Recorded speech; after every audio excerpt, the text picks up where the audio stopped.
ऐसा नहीं किया था कि छोड़ दिया था, क्योंकि मुझे था कि मुझे चाहिए एम्स, तो मुझे चाहिए ही चाहिए कैसे भी मुझे एम्स चाहिए। तो फिर इसलिए मैं रोज एग्जाम ये बोलकर खुद को समझा के देती थी, अगर मैं थ्योरी रिविजन कर भी सकूं तो ठीक है, लेकिन क्वेश्चंस देखने से वो कुछ कुछ पार्ट याद आ जाता है। तो ऐसे करके थ्योरी थोड़ा रह जाता है, रिटेन होता है मेमोरी में। इसलिए मैं कुछ थ्योरी रिविजन कर पाऊँ या ना पाऊँ, मैं ट्राई करती थी हर रोज एग्जाम देने के लिए।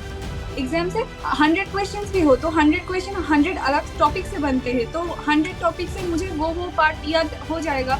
ऐसे करके वो kind of one type of revision ही हो गई। ऐसे करके मैं ट्राई करती थी रोज एग्जाम दूँ। पेपर था बहुत इजी, और उससे 7 का पेपर थोड़ा हार्ड था, 8 का थोड़ा हार्ड था, 9 का प्रीलिम्स बहुत ज्यादा हार्ड की तरह ही था। मेंस थोड़ा मॉडरेट आ गया, लेकिन ऐसा नहीं बोल सकते बहुत इजी आ गया, बिल्कुल भी इजी तो नहीं था। क्योंकि बहुत इन डेप्थ नॉलेज अगर नहीं होती तो फिर मैं भी इतने अटेम्प्ट्स नहीं कर पाती और इतने सही शायद नहीं भी होते। तो मैं यही कहना चाहूंगी कि अपने ऊपर विश्वास रखें, अपने जहाँ से भी थ्योरी कंप्लीट की है वहां से अच्छे से रिवीजन करें, रोज प्रैक्टिस करें, एंड बी कॉन्फिडेंट, भगवान के ऊपर विश्वास रखें। हमेशा सपने सच होते हैं, मेरे हुए हैं, सबके होंगे।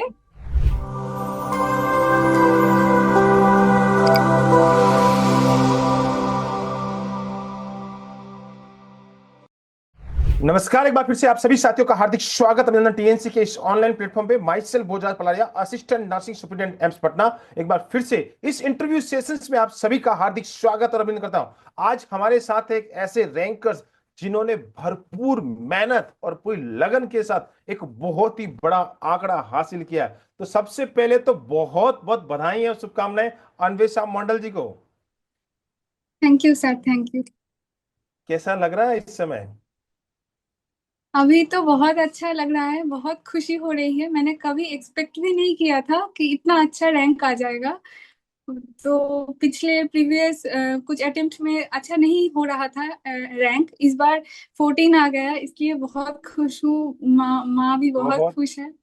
बहुत बहुत बधाई आपके पूरे परिवार को। और आपने अपने माता पिता का नाम, साथ ही साथ टीएनसी परिवार का नाम रोशन किया है, इसके लिए भी पूरा परिवार, टीएनसी परिवार पूरा का पूरा खुश है। आज हम आपसे बहुत सारी चीजें जानने की कोशिश करेंगे, हर एक पहलू पे बात करेंगे कि किस प्रकार से आपने मेहनत की, किस प्रकार से आपकी स्ट्रेटजी रही और किस प्रकार से आपका स्ट्रगल रहा। वो सारी चीजें आज बच्चों के साथ हम शेयर करने वाले हैं। इस इंटरव्यू में बहुत कुछ बच्चों को सीखने को मिलेगा कि एक टॉपर किस प्रकार से मेहनत करता है और एक बहुत बड़ी डिजिट कैसे हासिल करता है। तो इस इंटरव्यू की जो शुरुआत है, हम शुरुआत करना चाहेंगे आपके अपने इंट्रोडक्शन से। तो मैंने बीएससी नर्सिंग कंप्लीट किया था 2022 में। मैंने न्यूटी एकेडमी ऑफ नर्सिंग से किया, कोलकाता। तो फिर मैं 2 साल जॉब कर रही थी एज अ नर्सिंग ट्यूटर। फिर 1 साल जॉब छोड़ के फुल टाइम प्रिपेयर कर रही थी एम्स के लिए। बिल्कुल बिल्कुल, आपने कोलकाता से पास आउट किया है और 2022 में आपने पास आउट किया है। तो मैं जानना चाहता हूं कि 2022 से 2025, जैसे कि आपने बताया कि मैंने 2 साल ट्यूटरशिप के बारे में, ट्यूटरशिप में जॉब की है, उसके बाद मैंने उसको छोड़ दिया, उसके बाद आपने यहाँ पे मेहनत किया है। तो मैं जानना चाहता हूँ कि आपके दिमाग में कब आया कि यार अब नॉर्थ सेट की तरफ चलते हैं। नॉर्थ सेट वर्ल्ड आपके दिमाग में कब से क्रिएट हुआ? तो मेरे असल में पापा के चले जाने के बाद फिर मैंने प्रिपेयर करना स्टार्ट किया। तब से 2023 से मैंने प्रिपेयर करना स्टार्ट किया था। तो तब मैं जॉब कर रही थी, जॉब करते करते ही मैं प्रिपेयर करना स्टार्ट कर रही थी, किया था। तो पहले कुछ 6 तो उतना अच्छा नहीं गया, प्रीलिम्स क्लियर हुआ था लेकिन मेंस में अच्छा रैंक नहीं आया। फिर मैंने थोड़ा देखा यहाँ वहाँ सबसे, मुझे मेरे फ्रेंड्स ने रेफर किया कि टीएनसी का टेस्ट सीरीज ज्वाइन करने के लिए, क्योंकि मैं थ्योरी तो कंप्लीट कर ली थी लेकिन एमसीक्यू प्रैक्टिस उतने अच्छे से नहीं कर पा रही थी। तो फिर उनके सजेशन से मैंने ज्वाइन किया। फिर 1 साल से मैंने एग्जाम दिया, हर रोज एग्जाम दिया। फिर अब जाके बहुत ही ठीक अच्छा ठाक रैंक रैंक आ हासिल रहा है। आया। सबसे पहले तो जिसने बच्चे ने आपको सजेस्ट किया है, जिसने भी आपको रेफर किया है टीएनसी को, उसको आप आज इस मंच के माध्यम से थैंक यू बोलेंगी, क्योंकि हाँ, क्योंकि उसने आपको एक राइट डायरेक्शन दिया कि हाँ आप इस जगह पर, सही जगह पर जाते हैं और सही जगह पर जाने का जो परिणाम है उस यहाँ पे मिला है। तो मैं इस मंच के माध्यम से, इस टीएनसी के ऑनलाइन प्लेटफॉर्म के माध्यम से मैं जिसने भी अन्वेषा को यहाँ तक भेजा उनको थैंक यू सो मच बोलना चाहूंगा, बहुत ही अच्छा लगा। और जैसा कि आपने बताया कि आपके फादर साहब इस दुनिया में नहीं है, लेकिन आपने उनके जाने के बाद इस तैयारी में कंटिन्यूसली किया और ये तैयारी आपको यहाँ तक पहुंचाई। तो टीएनसी में जब आप आए, सबसे पहले टीएनसी के अंदर आपने जैसे बोला कि मेरी थ्योरी में ट्यूटरशिप के अंदर ट्यूटर थी खुद और वहां पे पढ़ रही थी, तो जब टीएनसी के अंदर आपने पैर रखा, पहला एग्जाम दिया, तो कैसा लगा और कौन सी रैंक आई? तब तो मैं सच बता रही हूँ, मेरा रैंक भी याद है, 6000 रैंक आया था मुझे। तो मैं इतनी डिमोटिवेट हो गई कि मैंने किया पढ़ाई की इतनी दिनों से, इतनी बुरी रैंक, पीछे रैंक आई, ऐसे तो नहीं होगा। तो फिर मैं डेली एग्जाम देती रहती थी, फिर ऐसे करके इम्प्रूव हुआ, मैंने अटेम्प्ट भी बढ़ाए और नेगेटिव मार्क भी कम करने की कोशिश की बहुत सारे। फिर ऐसे करते करते हर रोज एग्जाम देती थी। और स्पेशली 8 के बाद से मैंने 9 तक हर रोज मेंस का एग्जाम दिया था, जो मुझे बहुत हेल्प किया प्रीलिम्स के लिए और मेंस के लिए भी। बहुत ही अच्छी बात है और बहुत जबरदस्त बात बोली कि सर मैं लगातार एग्जाम दे रही थी, लेकिन जब नॉर्सेट 8 में मुझे एक सफलता नहीं मिली थी, तो मैंने बस एक चीज ठान ली थी कि अब तो मुझे रोज एग्जाम देना है, डेली एग्जाम देना है। और आपने बताया कि एक भी एग्जाम आपने मिस नहीं किया। बहुत बड़ी बात होती है, नहीं, इसमें नहीं। बहुत बड़ा डेडिकेशन लगता है। ऐसा नहीं है कि बहुत सारे बच्चे हैं जिनका मान लो, कई बार बच्चे बोलते हैं कि सर मेरा सिलेक्शन नहीं हुआ, तो मैं उनका जब रिपोर्ट कार्ड देखता हूँ कि भाई आपका रिपोर्ट कार्ड मैं एक बार चेक कर लेता हूँ क्यों नहीं हुआ, तब मैं रिपोर्ट कार्ड देखने जाता तो बच्चे कुछ टाइम तक तो कंटिन्यूअसली करते हैं, उसके बाद बच्चे छोड़ देते हैं और फिर बोलते हैं कि मेरा सिलेक्शन नहीं हुआ। तो सिलेक्शन कहाँ से होगा? क्योंकि डेडिकेशन डिमांड, सिलेक्शन भी एक डिमांड करता है कि मुझे एक आपका डेडिकेशन दिखना चाहिए, कंसिस्टेंसी दिखनी चाहिए, और वही चीज आपने यहाँ पे करके दिखाया। तो मैं जानना चाहता हूँ कि क्या स्ट्रेटजी रहती थी, कैसे पढ़ते थे आप? मैंने तो पहले थ्योरी कंप्लीट की और बुक्स में मैंने इंटेलेक्स मॉस भी कंप्लीट किया था, और पीआर यादव वो बहुत पहले कर लिया था, लेकिन उससे तो उतना नहीं हुआ। फिर मैं एग्जाम देती थी, जो मेरे नेगेटिव्स आते थे मैं अलग से एक कॉपी बनाया था, उसमें लिखती थी वो जो भी मैं गलत करती थी, उसको नेक्स्ट डे सुबह को रिवीजन करती थी। तो ऐसे करके नेगेटिव भी थोड़ा कम हुए। फिर आगे जाते जाते मैं मुझे याद हो जाता था कि मैं मुझसे गलती एग्जैक्टली कहाँ हो रही है, और मैं उसको याद कर लेती थी ऐसे करके। ओके, मिस्टेक बुक बनाना शुरू कर दिया था कि गलतियों को सुधारा जाए। धीरे धीरे धीरे धीरे आपने गलतियों को सुधारा, हर एक गलती को पकड़ा और आगे बढ़ते गए। कभी कभी गुस्सा नहीं आता था टीएनसी वालों पे कि यार ये टीएनसी वाले इतने खतरनाक खतरनाक क्वेश्चंस कहाँ पे लेके आते हैं? क्योंकि क्वेश्चंस कुछ रिपीटेड भी होते हैं, कुछ क्वेश्चंस हमेशा लगातार पेपर को बैलेंस करने के लिए नए नए क्वेश्चंस आते हैं। और सब्जेक्ट वाइज जब क्वेश्चन आप देने जाएंगे, जब मेंस का पेपर देने जाएंगे, तो एक अलग ही लेवल हर नोट सेट में आपको देखने को मिलता है, हर बार नए नए क्वेश्चंस क्रिएट किए जाते हैं। तो गुस्सा नहीं आया कि यार ये टीएनसी वाले भी जबरदस्त है यार? हाँ, गुस्सा तो थोड़ा आता था, लेकिन उससे बहुत एक चीज ये हुई, क्योंकि क्रिटिकल थिंकिंग की आदत हो गई थोड़ा, और उससे क्वेश्चन भी थोड़े सही होने लगे पिछले से ज्यादा। तो फिर ये तो प्रीलिम्स में बहुत हेल्प हुआ, क्योंकि प्रीलिम्स का question paper moderate to high level था, थोड़ा हाई के साइड पे ज्यादा था, इसलिए तो एग्जाम जैसे टीएनसी पे देती थी, तो उसके उससे प्रीलिम्स तो अच्छे से ही क्लियर हो गया। और मेंस में भी तो थोड़े बहुत क्वेश्चंस ट्रिकी थे, उसका भी बहुत हेल्प हुआ। ओके, बहुत जबरदस्त बात बताई कि क्रिटिकल थिंकिंग बहुत ज्यादा इंपॉर्टेंट होती है। और ये बहुत सारे बच्चे सोचते हैं कि सर हम लगातार पढ़ते हैं, सिलेक्शन क्यों नहीं होता एग्जाम? बिल्कुल आपका ये नहीं कि सिर्फ एग्जाम आपका सिर्फ यही जांच रहा है कि आपकी थ्योरी कितनी अच्छी है, एग्जाम ये भी चेक करता है कि आपका पेशेंस का लेवल कितना है, आप किस तरीके से पढ़ रहे हैं, आप किस तरीके से आगे बढ़ रहे हैं। और एग्जाम में बस खाली एक ही चीज नहीं जांची जाती है, एग्जाम में पेपर अटेंड करने का तरीका भी आना चाहिए। बहुत सारे लोग बोलते हैं ना कि हमने ये किया, हमने ये पढ़ाई किया, वो पढ़ाई किया, लेकिन फिर भी मेरा सिलेक्शन नहीं हो रहा है। तो कहीं ना कहीं प्रैक्टिस का बहुत बड़ा इम्पैक्ट होता है, बहुत बड़ा रोल होता है। वो आपने बहुत अच्छे से हैंडल किया। अब मैं आपको जानना चाहता हूं कि बहुत सारे बच्चे हैं कि सर हम लोग तैयारी करते हैं, हमारा प्रीलिम्स भी हो जाता है, हम मेहनत भी करते हैं, हम हर बहुत सारी कोशिश करते हैं, लेकिन एंजाइटी सर चढ़कर बोल जाती है और लास्ट मोमेंट में मेरा सिलेक्शन नहीं हो पाता है। तो एंजाइटी का कितना बड़ा रोल है जब आज आप टॉपर्स बन गए? क्योंकि आपके पास बहुत सारा एक्सपीरियंस है, फेलियर्स का भी एक्सपीरियंस है, सक्सेस का भी एक्सपीरियंस है। तो फिर एंजाइटी का क्या रोल रहता है? मैं ये बोलना चाहूंगी कि मेरे प्रीवियस जो 3 अटेम्प्ट्स थे, मैं इतनी पैनिक करती थी, इतनी एंजाइटी हो जाती थी एग्जाम से एक दिन पहले और एग्जाम्स के दिन। मैं उसके वजह से ही थोड़ा पीछे रह जाती थी, हर बार 0.5 0.2 ऐसे पीछे आ जाता था रैंक, तो फिर मेरा नहीं हो पाता था। लेकिन इस बार मैंने सबसे बात की, जिसको मिल गया है एम्स, वो सबने बोला तुम सब जानती हो, थोड़ा काम रहो, शांत रहो, शांत रहो, एग्जाम के दिन थोड़ा मेडिटेशन करो, चैंटिंग करो, तो इससे हो जाएगा। मैं इस बार गई थी, कामली गई थी। जो मैं ये सोच कर गई थी, जो होता है अच्छे के लिए होता है, जो होगा अच्छा ही होगा, देखा जाएगा। और बस एक ही चीज करना है कि टीएनसी का पेपर में रोज मेंस वाला दे रही हो, तो ये भी एक मेंस वाला पेपर दे के आ जाती हो।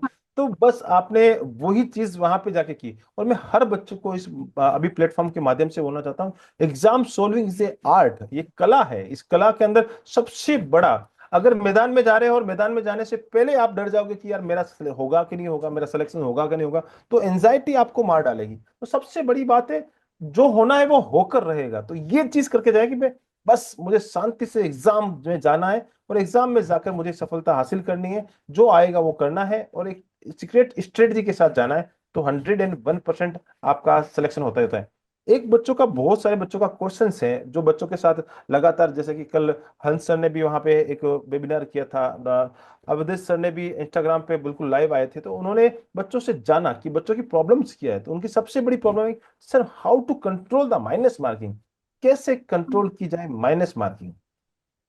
तो ये तो मैं बताऊंगी, प्रैक्टिस से ही कंट्रोल कर सकते हैं। और प्रैक्टिस जितना आप करेंगे, जितना आप घर पे एग्जाम्स देंगे, तो आपको समझ आएगा कि आप कितने तक अटेम्प्ट कर सकते हो और कितने तक रॉन्ग हो सकते हैं आपके, और कितने सही हो सकते हैं। तो ये प्रैक्टिस डेली करने से ही कुछ रेशियो हम पता कर सकते हैं। मैं सोच के गई थी मैं 145 और 150 के अंदर कुछ ऐसे ही अटेम्प्ट करके आऊंगी, अगर क्वेश्चंस मेरे हिसाब से ठीक ठाक आता है तो फिर आ गया क्वेश्चंस, मैं 150 अटेम्प्ट करके आ गई।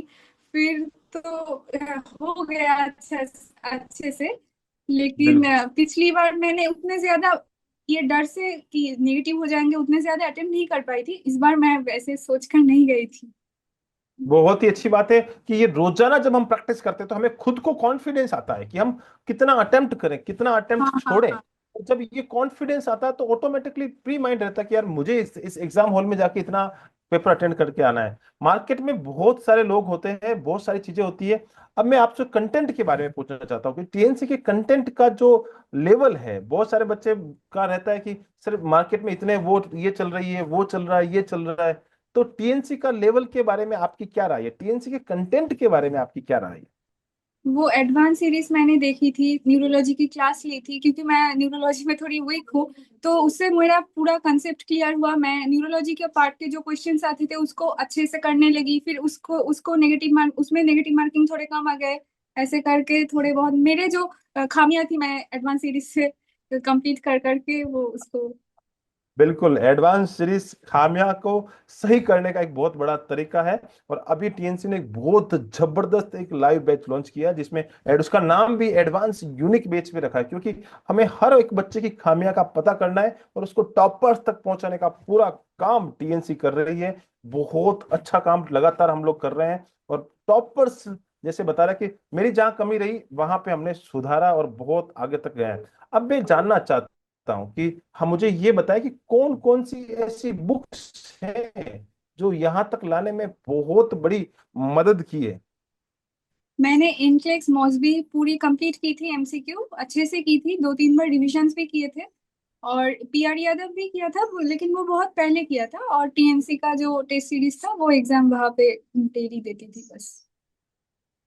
ओके, मैं एक चीज और जानना चाहता हूं, जैसे आप लगातार पर डे टेस्ट देते थे, तो जब टेस्ट लगातार चल रहे होते हैं तो कुछ बच्चे एक गलती करते हैं कि यार आज टेस्ट दे दिया, भाई ठीक है, अच्छे मार्क्स नहीं है, अच्छी रैंक नहीं आई।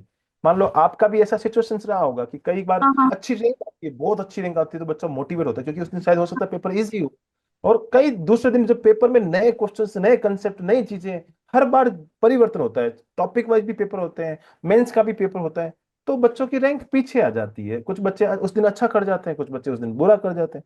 तो जिस दिन बुरा होता है, अच्छा होता तो वो कोई किसी को याद नहीं करता, लेकिन बुरा पूरा होता है उस दिन हमेशा, बुरा होता है उस दिन हमेशा दिमाग खराब हो जाता है। तो उस हाँ हाँ हाँ। एंजाइटी को कैसे हैंडल किया, और कैसे अपने आप को खुद को सेल्फ मोटिवेट रखते थे कि यार आज मुझे फिर से नया एग्जाम कल वापस देना है? तो जब भी एग्जाम खराब जाते थे उस दिन तो मैं सुबह उठ के एग्जाम देती थी। मेरा हैबिट था, मैं सुबह को एग्जाम देती थी क्योंकि एग्जाम्स के टाइम रियल एग्जाम भी सुबह भी को ही होता था। तो इसलिए मैं हर रोज सुबह को एग्जाम देती थी। तो खराब आ जाए तो फिर इतना बुरा लगता था, पूरा दिन शायद अच्छे से नहीं पढ़ पाती थी। फिर लगता था आज जितने गलत किए वहां वहां से रिवीजन कर लेती हूँ, फिर जो कल क्वेश्चंस आएंगे तो फिर अच्छे से कर पाऊंगी, और गलत भी थोड़ा कम हो जाएगा तो रैंक तो अच्छी आ ही जाएगी।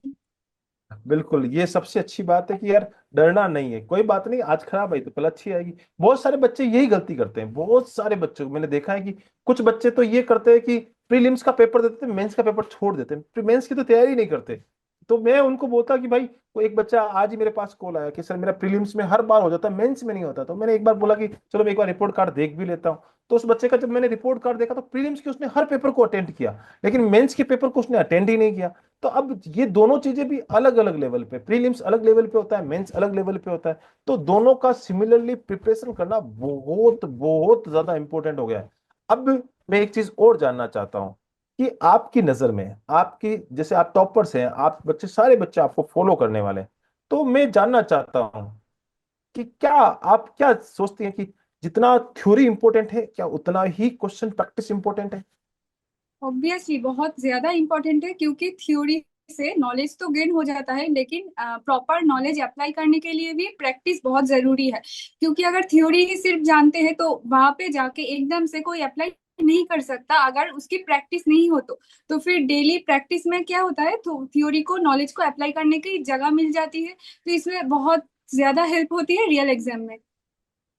बहुत अच्छी बात है, आपने बहुत अच्छी बात बोली है कि भैया थ्योरी बस, हाँ नॉलेज जरूर देखी, लेकिन जब तक आपको उसको इम्प्लीमेंट करने का मौका नहीं मिलेगा तो कोई इंपॉर्टेंट नहीं है। और सबसे इंपॉर्टेंट बात है कि हर खिलाड़ी, जैसे कि आपने देखा होगा कि बहुत सारे क्रिकेटर्स होते हैं, कोई भी प्लेयर होता है, सबसे ज्यादा क्या करता है, प्रैक्टिस करता है, और उसी प्रैक्टिस की वजह से वो परफेक्ट बन जाता है, और वहां पे जाके मैदान के अंदर सीधे सिक्स लगा के आता है, और वो ही आपको बहुत बड़ा फायदा मिला है। अब मैं एक चीज जानना चाहता हूँ, एग्जाम हर बार पैटर्न चेंज करता है, अब की बार तो चलो अच्छा है, दुआ है कि इस बार पैटर्न चेंज नहीं किया। मुझे इस बार भी लग रहा था कि कहीं ये 10 क्वेश्चंस वाला पैटर्न लेके नहीं आए। तो इस बार पैटर्न सेम रहा है, 18 मिनट 20 क्वेश्चंस, और वो 45 मिनट 40 क्वेश्चंस। तो टाइम हाँ मैनेजमेंट एक बहुत बड़ा की रोल होता है। हाँ, तो कैसे, प्रीलिम्स में बहुत ज्यादा। तो उस टाइम मैनेजमेंट के बारे में बताएं कि टाइम मैनेजमेंट का क्या रोल रहता है एग्जाम के अंदर? प्रीलिम्स में अगर आप पहले से प्रिपेयर नहीं करके जाओगे टाइम मैनेजमेंट का, क्योंकि 18 मिनट में 20 क्वेश्चंस करने होते हैं, तो वो बहुत ज्यादा क्वेश्चंस है। और इस बार के क्वेश्चंस बहुत लेंदी आए थे 18 मिनट के हिसाब से देखा जाए तो।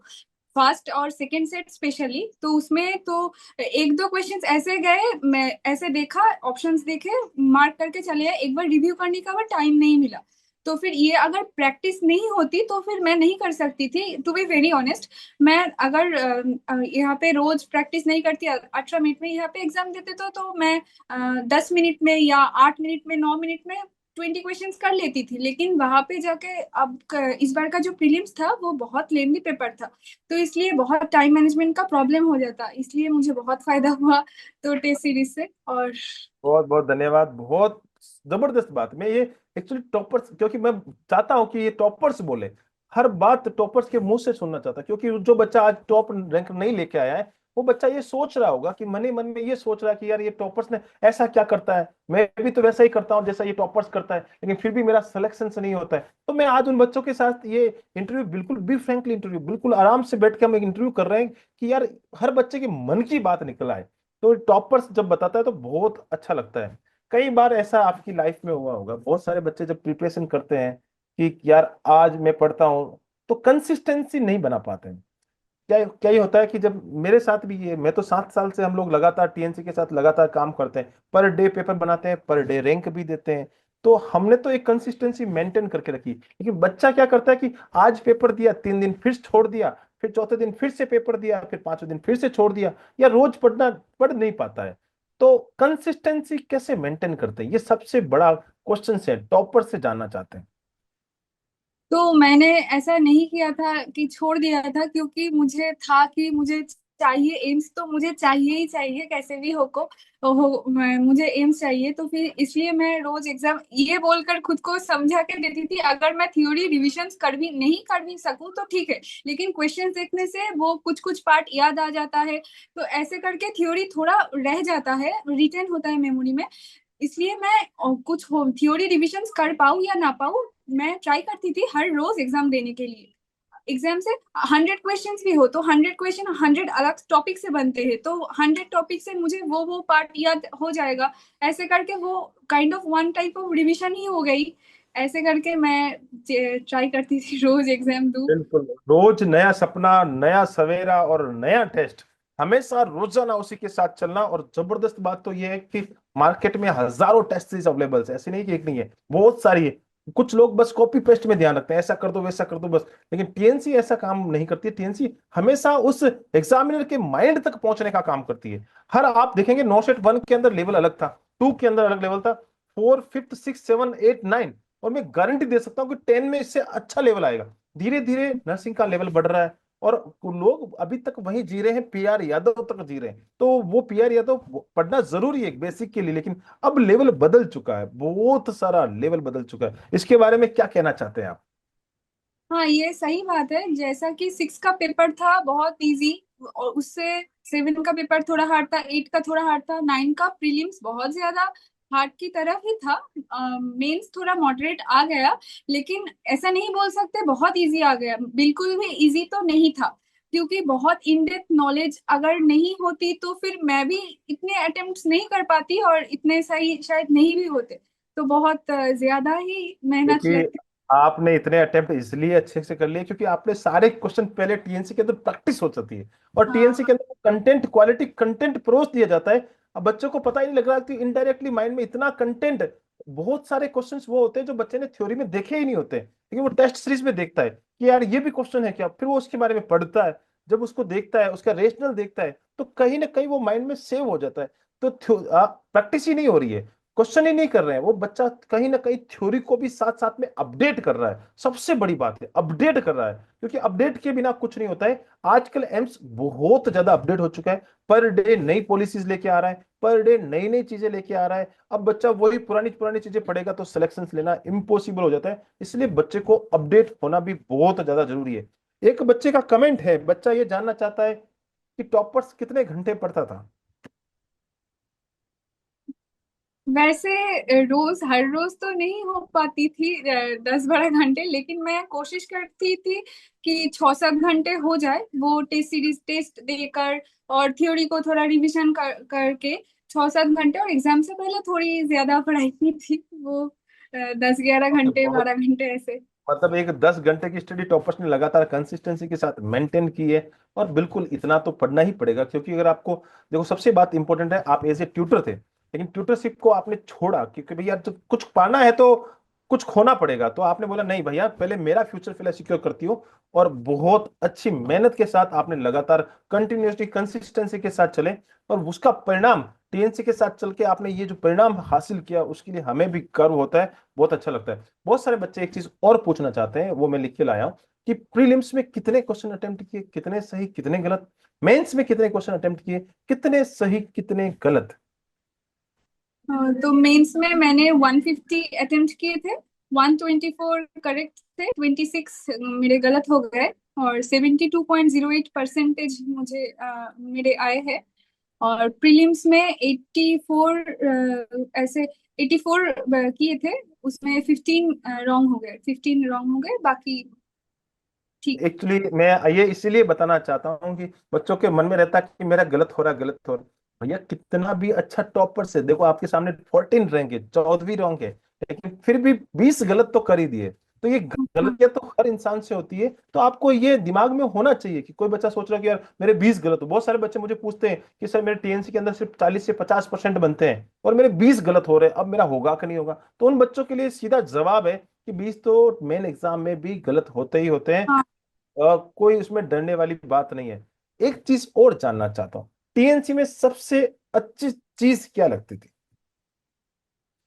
वो एडवांस सीरीज तो बहुत अच्छे क्लासेस थे, और टेस्ट सीरीज तो मैं बताऊंगी, एग्जाम के प्रिपेयर, एग्जाम मेंस में, प्रीलिम्स में जैसा क्वेश्चंस आते हैं वैसे ही ये टेस्ट सीरीज में प्रिपेयर करके लाते हैं। ये तो बहुत अच्छी बात है कि पहले से ही प्रैक्टिस कर लेंगे तो वहां पे जाके तो बहुत अच्छा हेल्प ही होगा। बहुत बहुत धन्यवाद, बहुत अच्छी बात है कि उसके लेवल का पेपर बनाना सबसे बड़ी बात होती है। बहुत टफेस्ट टास्क है।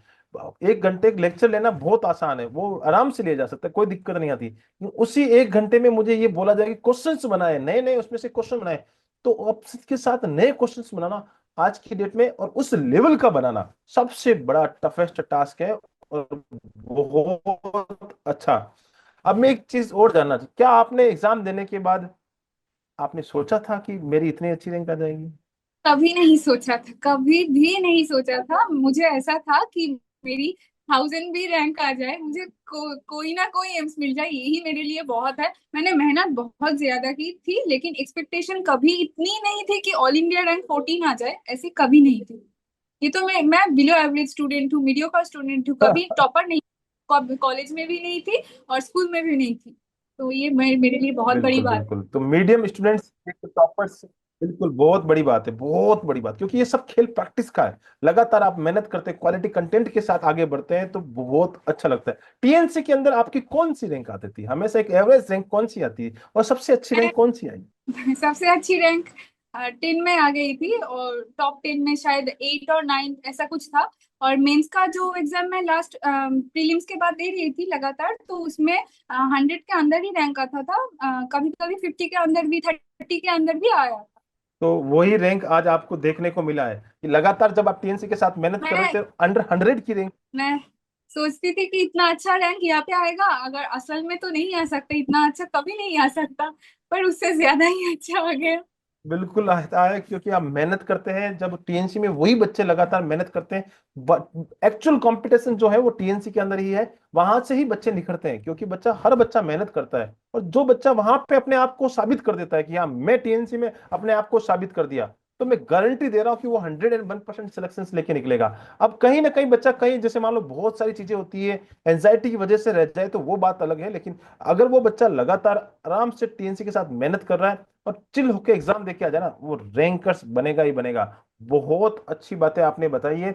लास्ट में मैं आपसे एक सवाल जानना चाहता हूँ। बहुत सारे बच्चे ये जानना चाहते हैं कि अन्वेषा ने बहुत मेहनत की है और इस मेहनत का परिणाम फेलियर के बाद बहुत सारी चीजें इन्होंने मेहनत के साथ अटैच की है, तो ये एक पूरा एक सार है कि बता दिया जाए, जो बच्चे आज आपको एज ए ट्यूटर के रूप में देखते हैं, वो स्टूडेंट भी आप इसके इंटरव्यू को देखेंगे तो वो मैडम से जानना चाहते हैं कि मैम, आप अपने जो जो मेहनत की है, स्ट्रगल किया है, उस पूरे स्ट्रगल्स का एक सार हमें दे दीजिए, जिसकी वजह से आने वाले समय में टीएनसी के साथ हम भी एक इंटरव्यू कर पाए।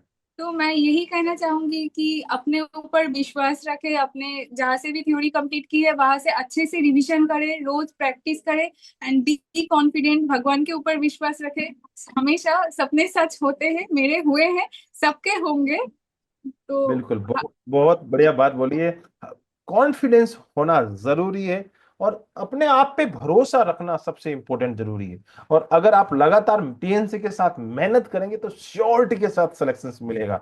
बहुत बहुत धन्यवाद, आपने बहुत अच्छी बातें बोली, बहुत सारी चीजें बताई है और बहुत सारे सजेशंस बच्चों को दिए हैं। बहुत बहुत धन्यवाद। आप ऐसे ही अपना नाम, साथ ही साथ अपने माता पिता का नाम, साथ ही साथ जिस धरती से आते हैं उस धरती का नाम, साथ ही साथ जिस कॉलेज से आपने पढ़ा है और पढ़ाया है, दोनों जगह का, दोनों जहां पे वहां पे गुरुजन है, उन सभी का नाम, और साथ ही साथ टीएनसी के सारे गुरुजन का नाम और टीएनसी जो कोचिंग है उसका नाम रोशन करते रहें। बहुत बहुत धन्यवाद। All the best. Thank you so thank much.